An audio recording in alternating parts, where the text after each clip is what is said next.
saya paham bahwa pada saat ini memang sulit sekali mencari ahli gizi di lapangan. Nah, solusinya apa? Yang pertama, jika memang pada akhirnya tetap ingin merekrut dari non gizi, tolong tidak menggunakan embel-embel profesi ahli gizi lagi, tapi cukup sebagai posisi pengawas dan pengawas produksi dan kualitas atau QA dan QC seperti itu. Kemudian solusi yang lain adalah BGN boleh berkolaborasi dengan organisasi profesi. Jadi Pak Sony, Bu Nani, kita ini punya rumah Pak Bu. Kita punya rumah yang sangat besar bernama Persagi, yaitu Persatuan Ahli Gizi Indonesia. Luas, rumah yang sangat besar menaungi seluruh ahli gizi di Indonesia. Jadi saya tidak tahu juga apakah kemarin saat rapat dengan Kemenkes apakah melibatkan juga Persagi atau tidak. Nah, jadi nanti ke depannya mungkin BGN bisa berkolaborasi dengan organisasi profesi Persagi. Nah, kemudian tadi mengingat kalau misalkan memang ahli gizi BGN merekrut non gizi, apakah MBG ini tetap menjadi bergizi? Gitu, karena kita mengingat bahwa kegiatan ini bukan hanya memberi makanan, tapi di dalamnya juga ada edukasi dan juga ada surveillance gizi. Jadi itu yang pertimbangan Bapak dan Ibu. Kemudian selain organisasi profesi hak Persagi, saya juga ingin memberi saran terkait nanti misalkan Bapak Ibu menambah profesi ahli sanitasi, tolong merangkul dan kolaborasi dengan profesi HAKLI, yaitu Himpunan Ahli Kesehatan Lingkungan Indonesia. Jadi tolong jangan diacak-acak profesi kesehatan ini, gitu. Jadi bukan. Oke. Solusinya masih ada lagi Pak, boleh nggak? Boleh kasih solusi satu lagi? Terkait itu kan terkait profesi kamu. Biar nggak panjang, kamu terlalu panjang. Kan boleh. yang lain kasihan. Ya, oke, siap. Cukup ya? Boleh satu lagi? Nah, udah cukup. Nanti. Solusinya Pak? Kami dengan kebijakan duduk dulu. Udah. Taruh gini, Bapak Ibu sekalian. Saya nggak suka anak muda arogan kayak gini. Mentang-mentang kalian sekarang dibutuhkan negara, kalian bicara undang-undang, membuat kebijakan itu saya. Saya sekarang akan nanti ajak rapat BGN. Akan merubah diksi daripada ahli gizi ini adalah satu tenaga pengawas atau pemantau, gimana kalimatnya? Satu tenaga yang menangani gizi, tidak perlu ahli gizi. Cocok kan? Nanti saya akan selesaikan di DPR. Kalian nggak boleh arogan gitu bicara undang-undang. Semua diksi polisi yang ada di Republik ini, nih misalkan Pak Camat ini, untuk jadi camat harus dari STPDN, nggak akan berangkat banyak, tapi memiliki ilmu pemerintahan. Kalau kalian ego kayak ini, ya ini lagi dalam rangka membangun bangsa, Bapak Ibu sekalian. Nanti Bapak Ibu sekalian diboikot oleh mereka dengan kesombongan seperti ini. Sorry, Republik bukan milik ahli gizi. Betul nggak? Kalian jangan tepuk tangan seperti itu. Ketika sudah lanjut di DPR, saya ketok, kita tidak perlu ahli gizi, tidak perlu Persagi. Yang diperlukan adalah satu tenaga yang mengawasi gizi, tidak perlu ahli gizi. Selesai kalian. Cocok? Jangan bicara arogansi dengan saya. Semua urusan di Republik ini, saya tinggal pegang palu, selesai. Nggak boleh seperti itu. Saya itu nggak mau dengar ada orang sombong karena saya ini ahli gizi. Boleh saya pakai no. Nanti tinggal Ibu Kadinkes melatih orang. Bila perlu di sini di Pak Bupati itu punya anak-anak yang fresh graduate, anak SMA cerdas-cerdas, dilatih 3 bulan, kasih sertifikasi, saya siapkan BSMP, BNSP, punya sertifikat itu tidak perlu seperti kalian yang sombong seperti ini. Tahu nggak? Udah Sombong. Baik, terima kasih Pak Jujun atas.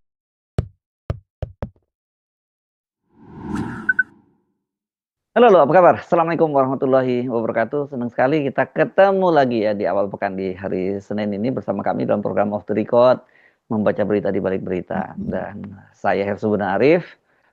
Dan saya Agi Beta, senang sekali menjumpai teman-teman semua. Mas Hersu yang lagi viral banget hari ini. Iya. Bukan Jokowi lagi kan ya? Enggak lah, sekali-sekali jangan Jokowi. Iya. Ini ada yang memang sangat viral tuh ya. Wakil Ketua DPR ya kamu ini, Cuncun kalau tidak salah ya jabatannya ya Mbak ya. Betul. Wakil Ketua DPR ya. Ya, Wakil Ketua DPR yang lagi banyak sekali dihujat oleh netizen ya karena pernyataannya memang nggak layak gitu ya Mbak Agi ya disampaikan seperti itu. Tapi saya agak terkejut ya kenapa masih ada seorang anggota seorang wakil ketua DPR melakukan hal yang sama, karena kan baru saja ini diputuskan oleh MKD-nya DPR ya, mereka 5 orang yang tadinya dinonaktifkan Betul. sebagai anggota dewan itu, walaupun banyak orang juga kecewa dengan putusan itu karena kesannya Ya. basa-basi banget ya putusan itu, saling menyelamatkan lah mereka di situ kalau nah tapi tetap saja ini mengejutkan karena menurut banyak netizen nganggap pernyataan Pak Cun ini jauh lebih parah ya Mbak Agi ya. Jauh-jauh lebih parah Mas Hersu. Kan kita sudah melihat tadi ya di opening, kita putar dulu videonya. Video ini yang viral itu ada di akun Undercover, ada di Instagram, dan kemudian mendapatkan komentar yang sangat banyak sekali. Dan ketika kita tengok akun dari Cucun, jadi namanya adalah Cucun Ahmad Samsurizal ya. Ini wakil ketua DPR dari PKB. Yang kita tahu yang lainnya ada Saan Mustafa, Dasko Ahmad gitu. Jadi yang menjadi wakil ketua DPR itu kan memang dari partai dengan perolehan suara untuk kursi anggota legislatif itu yang besar gitu. Jadi tidak semua partai ada menjadi pimpinan DPR. Nah, salah satunya ini adalah dari PKB, dan kita tahu Cucun ini memang ditunjuk oleh Caimin begitu pada tahun 2024 lalu. Sebelumnya dia ada di MPR, Mas Hersu. Memang tahun 2014 sampai 2019, kalau tidak salah dia pernah menjadi anggota DPR juga di Komisi 4 dan Komisi 5 kalau tidak salah ya. Dan kemudian sekarang naik menjadi wakil ketua DPR. Nah, seperti kata Mas Hersu tadi, yang menjadi masalah adalah pernyataannya tadi yang sudah kita lihat luar biasa, ini menjadi viral, dan padahal ini baru tadi malam kalau tidak salah ya kita melihat diunggah begitu, dan sekarang ini sudah ada di mana-mana, sudah viral sekali, baik yang panjang seperti itu, yaitu pernyataan dari salah satu ahli gizi perempuan gitu, yang sebetulnya juga pernyataannya kalau kita melihat tidak dengan nada emosi, tapi dia memperlihatkan bagaimana posisi dari Persagi, Persatuan Ahli Gizi Indonesia, dan kita tahu semua profesi di Indonesia ini kemudian membentuk semacam organisasi, begitu Mas Hersu, dan itu juga ada di undang-undang. Jadi memang ada dasar hukumnya semua itu. Dan bagaimana Cucun ini mengatakan bahwa kalau saya ketok palu itu selesai semua kebijakan di Republik ini begitu. Ketika sudah langsung ke DPR, saya ketok, kita tidak perlu ahli gizi, tidak perlu persagi. Yang diperlukan adalah satu tenaga yang mengawasi gizi, tidak perlu ahli gizi. Selesai kalian. Cocok? Jangan bicara arogansi dengan saya. Semua keputusan Republik ini, saya tinggal pegang palu, selesai. Ya, nggak boleh bergaya seperti itu. Saya tidak mau dengar ada orang sombong karena saya ahli gizi. Boleh saya pakai asal dibayar sekian? No. Ya, nanti tinggal Ibu Kadinkes melatih orang. Bila perlu di sini nih Pak Bupati itu punya anak-anak yang fresh graduate, anak SMA cerdas-cerdas, dilatih 3 bulan, kasih sertifikasi, saya siapkan BSNP, BNSP, punya sertifikat itu, tidak perlu seperti kalian yang sombong seperti ini. Cocok nggak? Udah. Baik, terima kasih Pak. Kalimat-kalimat yang seperti itu yang membuat luar biasa, gile banget ya. gile begitu ya. Iya, dan sehingga kata-kata jahat gitu yang mengatakan bahwa dirinya jahat itu banyak sekali Mas Hersu. Coba saya lihat ya. Seperti ini misalnya, bangsa ini butuh ahli gizi. Kami gak butuh wakil rakyat seperti ini. Saya khawatir Mas Hersu, ribuan komentar, ini cuma dari satu akun saja ya, di mana like-nya itu hanya ya sekian ratus saja, sementara komentarnya bisa ribuan gitu. Saya khawatir kalau ini ada di banyak akun, terus kemudian ini masif, karena ini pergerakannya masif. Saya lihat ini kembali terjadi yang sebelumnya, yaitu Tepung DPR waktu itu ya. Betul, seperti suasana marah, kebencian atau apa, padahal yang melakukannya hanya satu orang saja atau 2 orang saja ketika itu, atau 3 orang atau beberapa begitu ya, tapi semuanya bisa kena. Dan kemudian ya masyarakat yang marah itu bisa bisa melakukan apa saja begitu ya. Ini bukan ancaman ya, kita hanya mengatakan fakta. Seringkali terjadi seperti itu di negara kita ini begitu.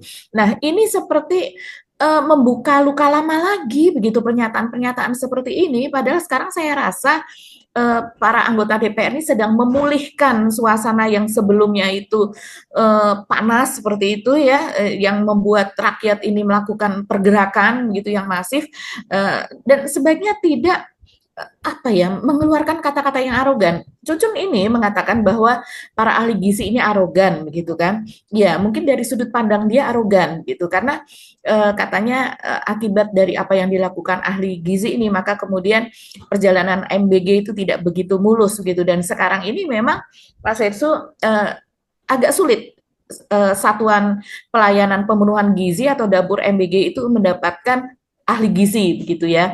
Jadi karena memang lulusan dari ahli gizi setiap tahun dia segitu-segitu saja, sementara sekarang kan dibuat dapur MBG itu sekian ribu, banyak sekali, dan mereka itu ditarik sana tarik sini. Nah, inilah mungkin situasi yang kemudian disebut sebagai arogan karena mereka ini sekarang sedang sangat dibutuhkan. Tapi situasinya juga ini kan berdasarkan undang-undang ya untuk program MBG ini, walaupun beberapa para ahli gizi senior mengatakan ini bukan program, ini adalah proyek begitu, karena memang banyak juga anggota dewan, para tokoh begitu yang kemudian mereka memiliki dapur-dapur MBG begitu ya, Mas Hersu, yang tadinya ini untuk menggerakkan ekonomi rakyat, kemudian disinyalir atau dilihat ini menggerakkan segelintir orang saja yang memiliki dana seperti itu. Jadi ini saya kembali saja kepada apa kata masyarakat. Mentang-mentang punya palu jadi bisa seenaknya. Istighfar Pak, istighfar. Sok-sokan nggak butuh ahli gizi. Noh, dapur di Bandung yang kasus keracunan. Kan abis disidak sama Bapak. Mana ahli gizinya mahasiswa farmasi pula. Gimana mau ambil non-gizi dan dikasih pelatihan? Awas keracunan lagi, takut dipertanggungjawabkan di akhirat. Yuk taubat yuk Pak. Padahal dokter, masa sih nggak paham urgensi ilmu? Astagfirullahaladzim. RIP ahli gizi. Banyak sekali yang mengatakan rest in peace ahli gizi. Semoga Allah yang membalas orang yang semena-mena terhadap jabatan yang ia punya bla bla begitu ya. 3 tahun pendidikan sama kayak pelatihan 3 bulan. Komentar ini mengacu kepada pernyataan dari Cucun, yaitu bahwa kalau seandainya memang kejadiannya, saya tidak tahu persis kejadiannya itu di lapangan seperti apa ya Mas Hersu, kita harus melakukan investigasi khusus atau teman-teman itu bisa mengungkap gitu. Tapi kalau saya lihat di sosial media belakangan ini memang terjadi seperti misalnya gaji telat atau malah belum digaji selama sekian bulan. Terus kemudian juga yang direkrut itu bukan ahli gizi tapi non gizi seperti disebutkan oleh ahli gizi wanita tadi yang di awal opening kita, yang di mana seperti disebutkan oleh Pak Cucun, ya kalau seandainya memang kalian arogan gitu, kami bisa mendidik yang fresh graduate dari SMA, lulusan SMA selama 3 bulan dan kemudian diberikan sertifikat. Sudah, mereka nanti namanya menjadi pengawas atau semacam itu untuk pemenuhan gizi tersebut.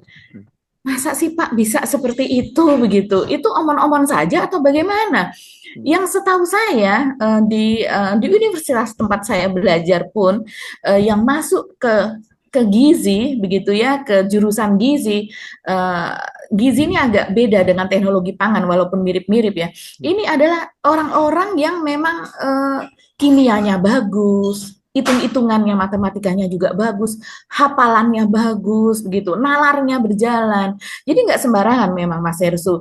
Dan ini termasuk jurusan favorit di mana-mana gizi ini, karena memang dia bisa masuk ke pabrik-pabrik makanan dan kita tahu makanan adalah kebutuhan dasar manusia.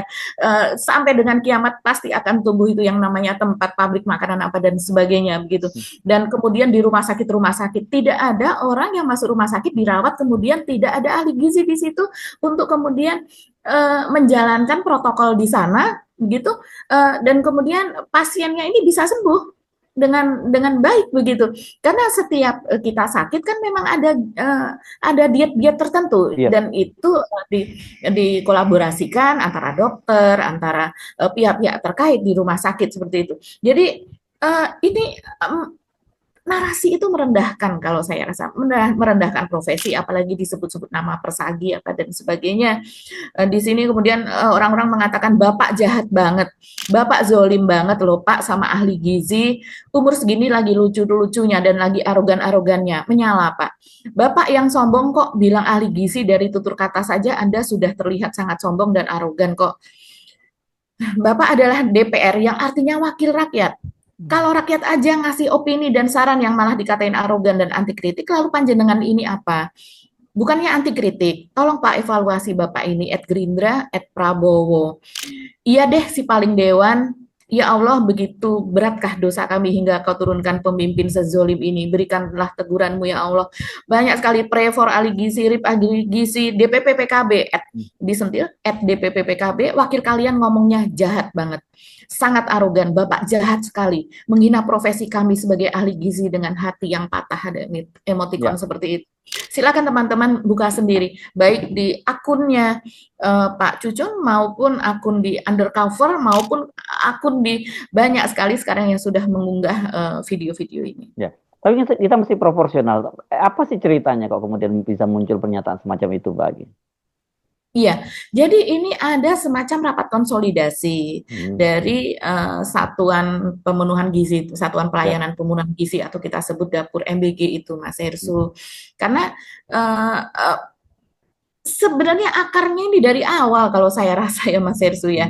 Akarnya ini dari awal. Jadi bagaimana program ini dibuat, ini juga dikatakan oleh ahli gizi Tan Sotien ya, ini seorang yang sangat senior waktu itu juga diundang ke DPR dan kemudian dia belak-belakan membuka semua keburukan dari program ini begitu ya, kekurangan dari program ini, yaitu bahwa ini bukan program tapi ini proyek begitu yang dibuat begitu saja begitu tanpa mitigasi yang dalam gitu, tanpa mitigasi yang program ini seharusnya kan step by stepnya, SOP-nya apa dan sebagainya itu dibuat di awal. Memang sudah ada, tapi tidak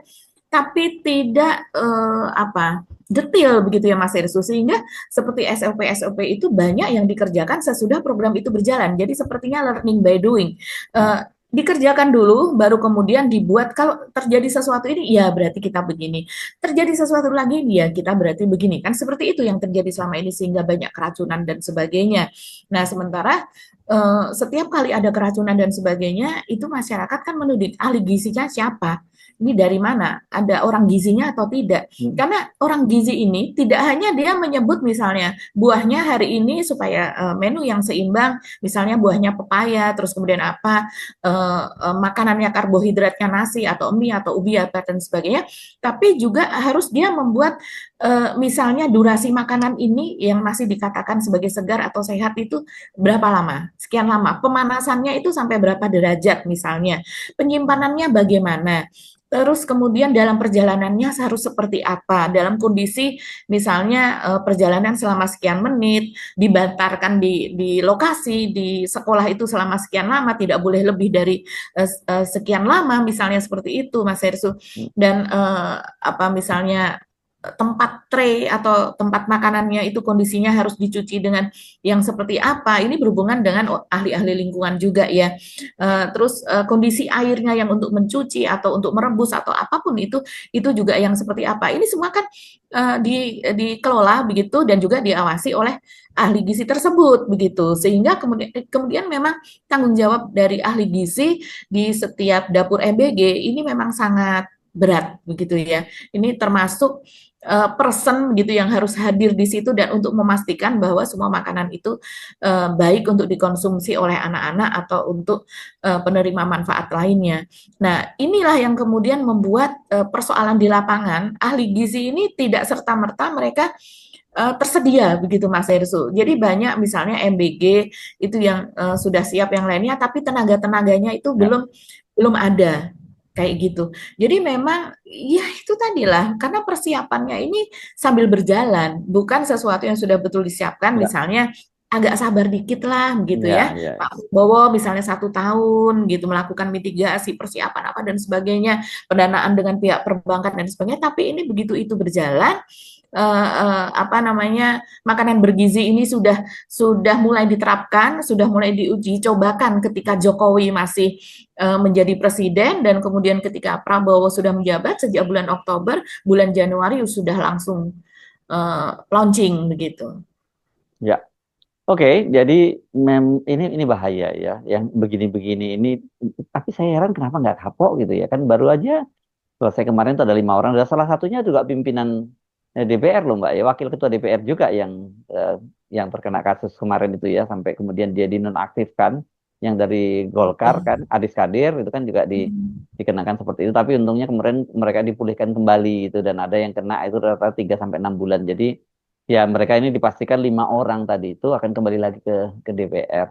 Tapi tetap saja itu kan jadi soal, jadi sorotan masyarakat. Saya setuju dengan Anda, ini Pak Cuncun harus mesti jauh lebih hati-hati karena dampaknya juga cukup serius kemarin, misalnya terhadap eh, Sahroni ya. Sahroni itu saya nggak Iya. tahu kenapa rumahnya sampai kemudian dibongkar gitu, diratakan. Apakah dia ada traumatis atau gimana? Karena pada waktu kejadian rupanya dia berada di dalam rumah itu ya, di atas loteng itu katanya Sahroni itu. Jadi saya bisa membayangkan bagaimana horornya buat dia kan di rumah seperti itu dia menang. Mungkin ya, saya nggak tahu apakah ada pertimbangan apa rumahnya dirobohkan itu, dia trauma bikin baru lagi. Dan ya kalau kebetulan buat Sahroni kan kalau cuma ngerobohin rumah bikin baru nggak ada persoalan. Ya kan, jamnya aja berapa waktu itu Mbak? 11 miliar ya harga jamnya ya. Terus Betul. ya ya. Nah, yang lain-lain juga dipulihkan semua. Harusnya macam ini bisa jadi semacam pelajaran buat mereka ya. Mereka tidak mengulang lagi. Kalau enggak nanti rakyat tuh akan melihat ini dasar anggota DPR membebal ya. Kemarin kalau mereka minta maaf, nangis-nangis dan sebagainya, itu hanya pura-pura saja karena buktinya diulang lagi. Padahal sebenarnya ini orang yang berbeda gitu. Tapi kan harusnya itu menjadi kesadaran bersama di kalangan anggota DPR tuh. Apalagi ini levelnya level pimpinan gitu loh. Ya kalau betul dia kemudian menyatakan bahwa saya semua urusan tinggal saya ketok palu aja seolah-olah dia yang paling berkuasa gitu kan. Menurut saya kita sedih banget, apalagi dia berhadapan dengan orang-orang yang lebih lemah dari dia begitu ya. Dan kemudian sekarang ini situasinya Pak Junjun mesti tahu bahwa orang juga sulit untuk mencari pekerjaan. Jadi ya yang begini-begini ini buat mereka jadi sensitif ketika periuk nasi mereka. Kan mereka mempertaruhkan itu ya, periuk nasi mereka di persoalan dan cara seperti itu ya, wajar kalau kemudian banyak yang marah. Tapi saya menduga yang marah ini bukan para ahli gizi saja gitu ya. Ini banyak ya, mungkin keluarganya, tapi banyak juga netizen yang nggak ada sangkut pautnya gitu, karena mereka merasa nggak pantas lah perilaku semacam itu gitu. Iya, menjaga mulut itu Mas Hersu yang Hmm, paling penting begitu ya, ya. oke. Mungkin oke lah ada sedikit arogan, atau mungkin kalau dalam hal ini kelihatannya jadi banyak arogannya. Hmm, Jadi eh, Mbok ya yang ada di hati itu tidak dikeluarkan, meluber hmm, semuanya hmm, hmm. seperti itu. Sementara kalau Cucun ini mungkin ya teman-teman sudah pernah mendengar namanya belum? Tidak terlalu populer memang Ya, begitu ya. Ya, Saya sendiri tidak cukup familiar sebenarnya dengan. tidak familiar Hmm, gitu. Walaupun dia ditunjuk oleh Cak Imin gitu dari PKB ya, dia ini kan pengurus NU di Jawa Barat Mas Heru hmm, posisinya sebelumnya. Jadi walaupun ini ditunjuk ya populer di PKB, tapi kalau di luar kan kurang. Nah, jadi karena akibat dari keganan dari cuti ini yang dinilai oleh netizen kan demikian, sehingga kemudian baik netizen seperti biasa maupun media nasional itu mencari Cucun ini seperti biasa begitu ya. Dan kemudian kalau melihat dari ILHKPN seperti dari kilat.com gitu, melihat dia terakhir begitu laporan dari LHKPN-nya sekitar 31 miliar lebih begitu ya. hmm, Dan kemudian tapi dari kalau kita melihat ke belakang dari Antara misalnya itu memotret LHKPN dari Cucun ini masih 22 lebih begitu ya, 22 miliar lebih begitu Mas Hersu. Jadi ya memang inilah yang kemudian jadi gunjingan juga, meningkat cukup pesat dalam 1 tahun dari 2024 sampai ke 2025 ya sekitar 9 miliar gitu. Jadi ya kita bukan kita yang menjadi wakil rakyat ini memang harus hati-hati karena dalam acara tersebut tidak hanya Cucun tapi juga ada Sony Sanjaya, yaitu ini adalah dia wakil ketua Badan Gizi Nasional yang kita tahu baru saja dilantik belum lama ini, Mas Ersu. Itu Polisi juga ini ya, Brigjen ya, ya. iya, dia ini Brigjen Polisi ya. Dan kemudian itu juga ada rekamannya, tapi tidak seviral Cucun. Dia mengatakan bahwa ya BGN ini tidak lancar. Saya tidak tahu konfliknya sebetulnya seperti apa. BGN ini hampir bubar atau kondisinya tidak lancar semacam itu akibat dari ahli gizi tersebut begitu. Dan kemudian dia mengatakan ya kalau seandainya memang tidak bisa memakai ahli gizi, kemudian bisa memakai semacam pengawas gitu ya, pengawas untuk gizi di dapur-dapur MBG.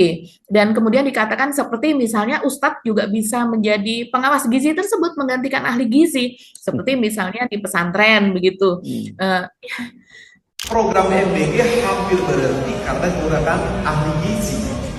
Kalau seandainya terminologi ahli gizi ini menghambat, mudah. Juknis tinggal dirubah, tidak menjadi ahli gizi, tetapi tenaga yang mengelola gizi. Kalau tenaga yang mengelola gizi, tadi seperti yang disampaikan oleh ahli gizi, siapapun bisa, ustadz pun bisa ketika kemudian menangani dapur-dapur pesantren, kan begitu ya. Nah, tetapi kita tidak sempit, tidak sempit. Jangan sampai hanya kata terminologi berdasarkan Undang-Undang 17 tahun 2023, kemudian program MBG terhambat. Begitu ya, jadi silakan sampaikan solusi ya, kita sampaikan solusi-solusi supaya program ini jalan. Saya bingung loh, mendengar diksi ini begitu, Mas Irsu. Ini gimana sih cara berpikirnya begitu ya? Ini program nasional, disorot oleh dunia internasional. Dikatakan katanya negara-negara lain ingin meniru kita. Yang artinya kita harus profesional. Yang namanya ahli gizi itu ada undang-undangnya di mana mereka bisa disebut sebagai ahli gizi. Kemudian ada ujiannya bertingkat-tingkat ujiannya dan mereka harus registrasi, ada nomor-nomor registrasinya sehingga mereka bisa praktek menjadi ahli gizi. Jadi profesionalisme seperti itu tuh nggak serta-merta dia lulus sarjana kemudian menjadi ahli gizi. Jadi ada tahapan-tahapan seperti misalnya mereka karena mereka harus berpraktek begitu ya, bukan harus, tapi kalau mereka yang ingin berpraktek maka mereka harus melalui tahapan-tahapan tersebut begitu, sehingga kemudian juga mereka harus masuk ke persagi, di persaginya kemudian mereka dapat nomor untuk izin praktek apa dan sebagainya begitulah, sehingga kemudian kalau tujuannya adalah sebetulnya juga untuk melindungi masyarakat. Kalau seandainya berprakteknya tidak benar juga bisa dilaporkan ke induk organisasi tempat mereka berada dan sebagainya. Jadi negara itu kan diatur yang seperti itu. Kenapa orang-orang yang pandai ini yang ada di DPR, yang ada di BGN malah mengeluarkan kalimat-kalimat seperti itu. Walaupun kalau Pak Sony Sanjaya dia mengatakan ya itu kalau seandainya kepepet itu bisa seperti itu yang tadi Ustadz juga bisa menggantikan ahli gizi seperti pesantren. Ya kita tahu makanan di pesantren juga pesantren yang bagus makanan yang bagus, pesantren yang memang bulanannya itu mepet gitu kan, itulah yang disasar begitu. Nggak kemudian ustadznya begitu bisa menggantikan para ahli gizi. Mumet deh Mas Ersu kalau melihat yang seperti ini. Gimana komentarinya sebetulnya bingung. Yes, oke. Pokoknya pada akhirnya mumet semua gitu ya. Lihat kelakuan para pejabat kita yang aduh. Memang dan ini memang ini share aja ya Mbak Agia, saya kira buat teman-teman off the record, buat kita wartawan tuh yang kemudian banyak bergaul dengan dan kita mendapat informasi dari dalam gitu internal, baik dari kementerian dan kelembagaan. Semakin kita banyak tahu malah semakin kita semakin bingung, semakin sebel, semakin takut kita dengan negara ini gitu ya. Jadi lebih baik nggak tahu apa-apa, jadi kita ngerasa bahwa dunia ini sebenarnya baik-baik saja, nggak ada orang seperti Cuncun, nggak ada orang seperti Sony gitu. Jadi semua ikut. Nah, kalau semakin tahu kita semakin, waduh, ini apa yang terjadi ya bangsa negara ini kok bisa terjadi seperti ini gitu. Tapi ini memang yang kita khawatirkan, ini nanti lama-lama terjadi pembusukan di semua sektor. Dan kalau semua terjadi pembusukan di semua sektor, ya tinggal nunggu runtuhnya aja sebuah bangsa itu. Saya kira saya nggak menakut-nakuti, tapi realitanya coba Anda cek mulai dari level di bawah, yang mulai dari pemerintahan kota dan kabupaten sampai provinsi sampai kemudian di pusat itu kok sama sahabat ya gini kita sebut aja deh supaya dianggap nggak ngaco terlalu berlebih-lebihan. Misalnya kayak di Ponorogo ya Mbak Agi, untuk jadi supaya bertahan jadi direktur utama sebuah RSUD aja mesti nyogok saya berapa kemarin ya 2,5 miliar kalau nggak salah ya dan kemudian sampai buat ini tangkep terus yang di mana yang di Riau untuk tingkat gubernur bagaimana seorang gubernur itu minta kepada para anak buahnya terutama di PUPR untuk setoran begitu ya dan karena proyeknya belum berjalan dan mereka harus nyetor mereka itu sampai ada yang menggadaikan sertifikat masih apa untuk utang di bank untuk nyetor ke gubernurnya karena takut nggak digeser ya hidup apa seperti itu gitu loh jadi menurut saya kok sudah sinting semua itu kan orang-orang hidup seperti itu dan semakin kita tahu di dalam itu kan yang ditangkap-tangkap yang di KPK itu yang muncul di permukaan yang di media. Tapi kalau Anda mungkin punya keluarga, punya apa, punya teman yang ada kerja itu semakin menakutkan loh begitu kita tahu. Kok rusaknya sempurna bangsa ini.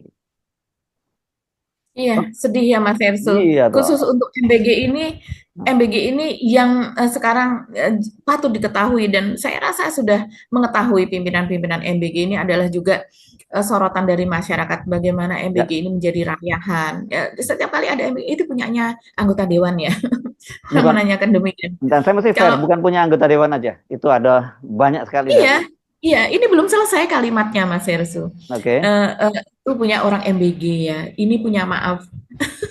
Aduh, ini punya TNI ya, ini punya polisi ya, apa dan sebagainya. Jadi memang ya, memang yang apa yang mau kita komentari lagi begitu Iya, kan? jadi bancaan Dan itu udahan ya.